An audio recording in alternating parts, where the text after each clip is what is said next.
বিরাটকে নিয়ে অনেকেই বলেছিল 81 ইজ দ্য নিউ 71, অর্থাৎ 71তম সেঞ্চুরির আগে যেমন সেঞ্চুরি খরায় ভুগেছিল কোহলি, সেঞ্চুরি পেতে অপেক্ষা করতে হয়েছিল 1019 দিন, অনেকটাই সেই পথে হাঁটছিলেন কোহলি।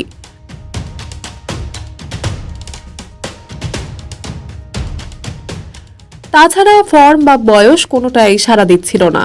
লাল বলে এতটাই অফ ফর্মে ছিলেন যে নেটিজেনরা ভারতের দল ঢেলে সাজানোর কথা বলতে বাধ্য হচ্ছিলেন। 2 সেঞ্চুরির ইনিংসের ব্যবধানে হিসেব করলে কোহলি 70 থেকে 71তম সেঞ্চুরিতে যাওয়ার ইনিংস সংখ্যার পরেই অবস্থান 80 থেকে 81তমতে যাওয়ার।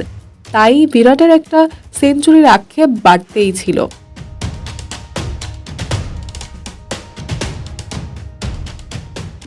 তবে বর্ডার গাভাস্কার ট্রফিতে কোহলি সহজে হার মানবেন না, এটা ধ্রুব সত্য।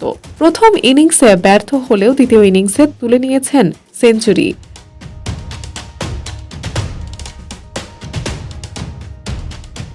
আন্তর্জাতিক ক্রিকেটে সেঞ্চুরি সংখ্যা: Sachin Tendulkar 100, Virat Kohli 81, Ricky Ponting 71, Kumar Sangakkara 63, Jacques Kallis 62। Active ক্রিকেটারদের মাঝে কোহলির পরে আছেন জো রুট 51। দৌলতী আকন্দ স্মরণ, পিডিআর গাইভ।